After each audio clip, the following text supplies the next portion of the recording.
وحاد نستغنى على الوصفة تاع الشاورما. من نهار جربتها ما تخطينيش، بخبز التورتيلا المقرمشة من برا ومفرمجة من داخل. ما ترطش الوصفة وتبعي معايا للاخير باه تجيك كيما تاع المحلات، ولما لا افضل من تاع المحلات. السلام عليكم، مرحبا بكم معايا في كوزينة العائلة. وصفة اليوم هي الشاورما. نحتاج صدر الدجاج كنت قطعته شرائح صغيرة كما راكم تشوفوا فيه. هنا عندي باطا ناتير، وهنا عندي التوابل اللي رايحه نحتاجهم في هذه التتبيله تاع الماريناد تاع الدجاج تاعنا: فلفل كحل، كاري، كزبر، توابل الشاورما، راس الحانوت، ثوم بودره، بصل بودره. رايحه نحطها على هذيك الدجاج نتاعنا. ما تنساوش تشتركوا في القناة وتفعلوا الجرس بيوصلكم كل الوصفات الاقتصادية والبنينة. هنا بعد ما كنت خلطت كلش عليه كنت ضفت هنايا سنينات تاع الثوم، حوالي 3 سنينات ثوم ربيتهم، ورايحه نخلطهم مع الدجاج نتاعي ونخليه في التتبيله تاعو مده، وإلا حبيتي ليله من قبل. وإذا كنتي مزروبه كما قلت لك، على الاقل خليه ساعتين في التتبيله تاعو باش يتشرب هذيك النكهات تاع التوابل اللي درناها فيه ويطرى لنا مع الناتور اللي درناها عليه. بطبيعه الحال كنت ضفت هنايا 3 ملاعق ولا 4 زيت باش حتى هما يدخلوا مع النكهات. في طاجين ولا مقله كنت حطيت شويه زيت كيف حتى هي باش نقلي هذاك الدجاج نتاعي بعد ما تفانينا مليح في التوابل تاعو. نقليه، كنت قسمته على 2 دفعات باش يتحمر لي مليح ويدي اللون شباب كما راكم تشوفوا. رايحه نقليه مليح ويحمر لي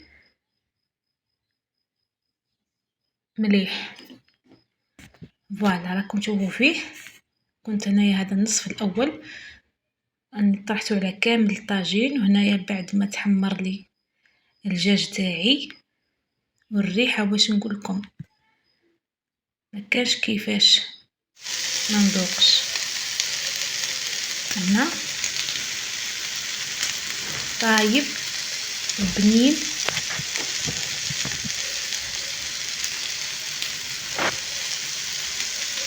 فوالا. هنايا بعد ما كنت قليته كامل جزئين في زوج، هنايا هاني حطيته هكا في الصحن سي بون بدا يبرد. يعني كنت قليت البطاطا، وعندي هنايا صلصة الثومية، عندي الهريسة اولا، عندي هنايا صلصة الثوم. راكم تشوفوا في المكونات نتاعها تاع النشا والماء، ونطلعها بالبرا مع شويه زيت وهنايا المايونيز الثاني درته بعلبه تاع الناتير و3 فرماجات وعلبه تاع ناتير حتى هي معمره زيت كنت درتها، طلعتهم بالميكسور. هنايا لاصوص هذيك تاع الثوميه نقصت منها شويه، زدت لها شويه بصل وشويه هريسه باش تولي لي صوص الجيريان. فوالا. وعندي هنايا خبز التورتيلا. كنت شريت هذا الموديل. رايحين نديرو نحط اولا خبز التورتيلا امامي، نحط عليه كميه من صوص الجيريان تاع البصله والهريسه، نطرحها هكا في وسط الخبزه مليح. رايحه نديرها مليح ونضيف عليها حبات البطاطا المقليه. انا الشاورما تاعي ما كنتش درت فيها سلطه لانه كان ما عنديش انايا السلطه، ما لقيتش كيفاش. كنت درت فقط مايونيز وبطاطا ودجاج. كما قلت لكم درت البطاطا تاعي مقليه، من بعدها نضيف لها الدجاج تاعي حتى هو المقلي والمحمر. فوالا راح نحطو هكا.